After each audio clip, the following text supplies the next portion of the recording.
అందరికీ హాయ్ అండి. మనకిది చూసారా చిన్నది గ్రైండర్ అనమాట. 2 రాళ్ళ గ్రైండర్ అంటారు కదా! ఇది మన కంప్లెయింట్ వచ్చేసి చూడండి ఒకసారి తిరుగుతుంది. ఒకసారి ఈ విధంగా జామ్ అయ్యి ఉండిపోతుంది. కానీ మనకి మిషన్ అయితే తిరుగుతుంది లోపల మోటర్ అయితే.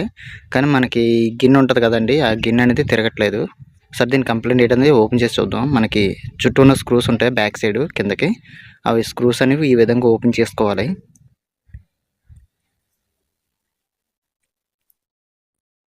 ఈ విధంగా మొత్తం స్క్రూస్ అన్నీ ఓపెన్ చేసుకోవాలి.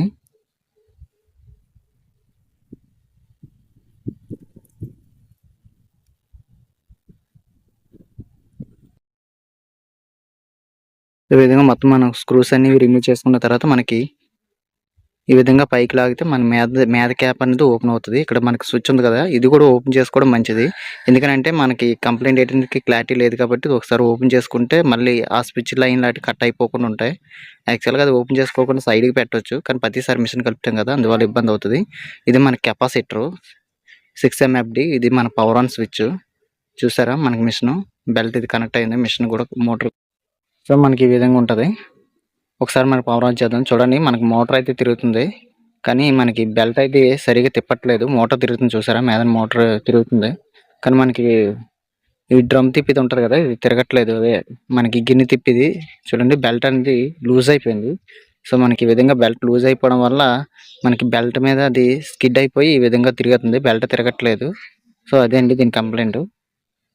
ఒకసారి మీకు బెల్ట్ రిమూవ్ చేసి చూపిస్తాను.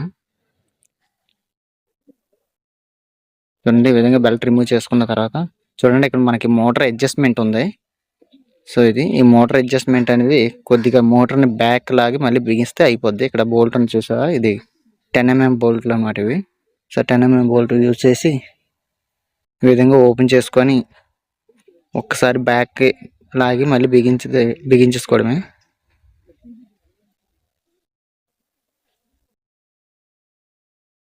ఈ విధంగా టైట్ చేసి పెట్టుకొని చూసారా బోల్ట్ మొత్తం అడ్జస్ట్మెంట్ ఉంటుంది. మోటార్ మొత్తం అడ్జస్ట్మెంట్ అంటే మనకి బెల్ట్ ఎంత లూజ్ అయిందో అంతవరకు అడ్జస్ట్మెంట్ చేసుకోవాలి. అక్కడ ఇక్కడ సేమ్ ఒకే విధంగా అడ్జస్ట్మెంట్ చేసుకోవాలి.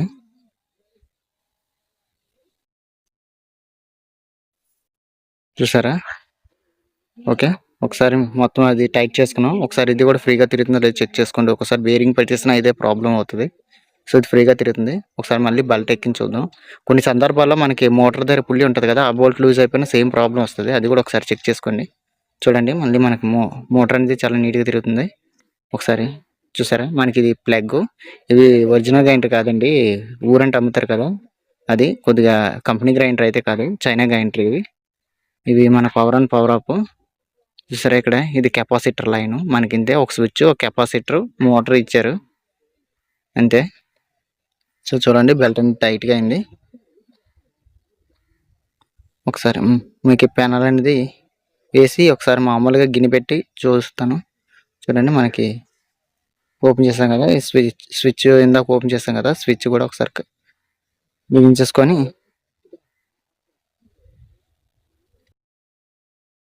ఒకసారి నీట్గా మళ్ళీ ఇందాక ఏ విధంగా అయితే ఓపెన్ చేస్తాం అదే విధంగా బిగించేద్దాం. జస్ట్ మీద పెన్ ఏ విధంగా వేసుకొని మనకి స్క్రూస్ ఇందాక ఓపెన్ చేసాం కదా! చూపిస్తాం చూడండి. ఈ స్క్రూస్ అనేవి టైట్ చేసుకోవడమే. ఇంతే చాలా చిన్న కంప్లైంట్ ఇది. సో మొత్తం స్క్రూస్ అయితే ట్రై చేశాను. చూడండి మనకి తిరుగుతుంది. ఇందాకైతే తిరిగేది కాదు. ఒకసారి మీకు ఉంటుంది కదా! ఇది గిన్నె పెట్టి ఒకసారి రాళ్ళు కూడా పెట్టి చెక్ చేద్దాం. చూడండి మనకి తిరుగుతుంది. సరే ఓకే అండి. Thank you.